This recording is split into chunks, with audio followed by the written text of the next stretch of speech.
Vamos à nossa aula de história de hoje, que terá como título A Resistência à Escravidão. O que você pode observar aqui nessa imagem? Certo, nós vemos que tem um escravo que está sendo de alguma forma punido por alguma coisa. Então, hoje vai ser um pouco o título da nossa aula. Era comum que os escravos eles se revoltassem contra a sua condição de escravizados, porque imagine que você estivesse sendo escravizado por alguém e estivesse sendo obrigado a trabalhar e a não receber nada em troca, e ainda recebendo punições como essa que nós vimos aqui nessa primeira imagem. Punições físicas. Deveria ser bem ruim, não é?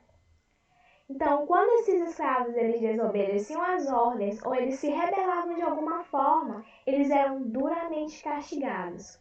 Um dos seus modos de resistência era a fuga dos engenhos, das fazendas e cidades para se verem longe da escravidão.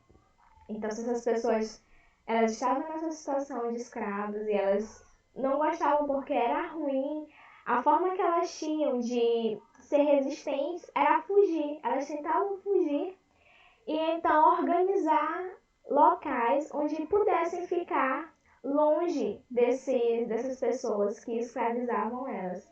Entre os escravizados fugidos, havia os que se organizavam em comunidades chamadas de quilombos. Então aqui nós temos uma imagem que você pode observar uma casa, várias pessoas que estavam fugindo de fazendas, de condições de escravidão. Então elas se organizavam em quilombos. O que eram esses quilombos? Eram locais afastados e bem escondidos para que eles não fossem encontrados pelos senhores da fazenda e assim levados, capturados de volta. Então quilombos eram esses espaços onde os escravos iam para se refugiar, para se proteger, porque não queriam mais viver naquela situação. E você pode perguntar, tá, tinham quilombos lá na época da escravidão, mas e hoje em dia? Ainda existem? Bem, muitos quilombos se formaram em áreas isoladas, que era exatamente como já vimos, para não serem encontrados pelos senhores de escravo. Mesmo após a abolição, que nós já vamos ver, muitas dessas comunidades continuaram existindo e continuaram, né, crescendo e vindo outras pessoas.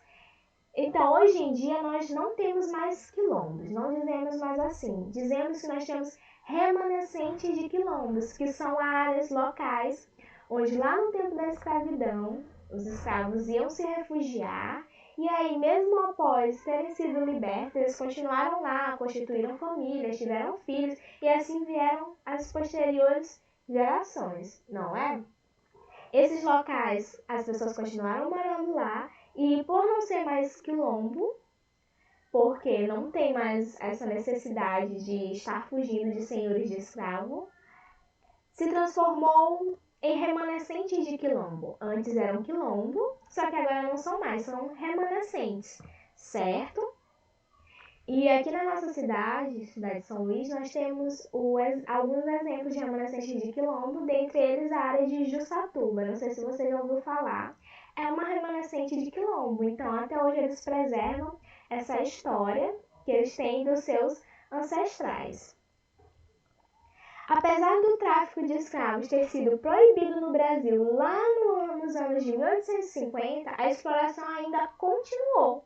Ao longo do século XIX, que é indicado aqui pelo esse X e X, a mobilização pelo fim da escravidão cresceu com as pessoas conhecidas como abolicionistas.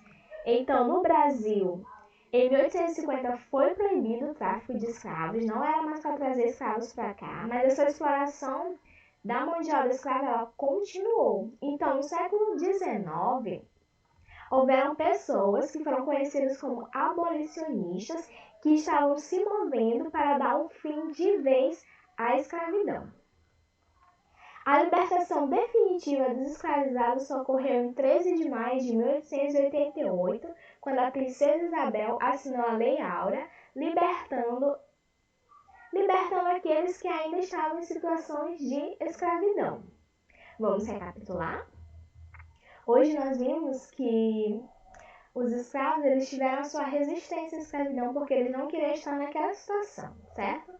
porque eles se revoltavam contra aquela condição, porque eles não gostavam de estar naquilo. Eles trabalhavam, faziam de tudo e não recebiam nada em troca.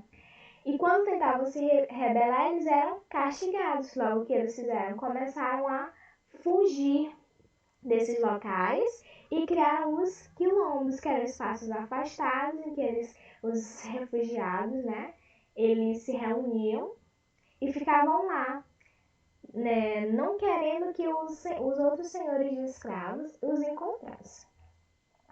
Nós vimos que hoje em dia não temos mais quilombos, nós temos remanescentes de quilombos, porque os escravos continuaram naqueles locais, né? Eles foram libertos, mas continuaram ali construindo família, vieram gerações posteriores. Então hoje temos remanescentes de quilombo, que são pessoas descendentes dessas pessoas daquele tempo. Apesar do tráfico de escravos ter sido proibido no Brasil em 1850, a exploração continuou, certo? Mas os abolicionistas que surgiram ao longo do século XIX realizaram uma mobilização pelo fim da escravidão. E então, com a Lei Áurea de 1808, que foi assinada em 1808, no dia 13 de maio, pela Princesa Isabel, deu a libertação definitiva dos escravizados. Essa foi a aula de hoje, espero que tenha ficado bem compreendida e até a próxima.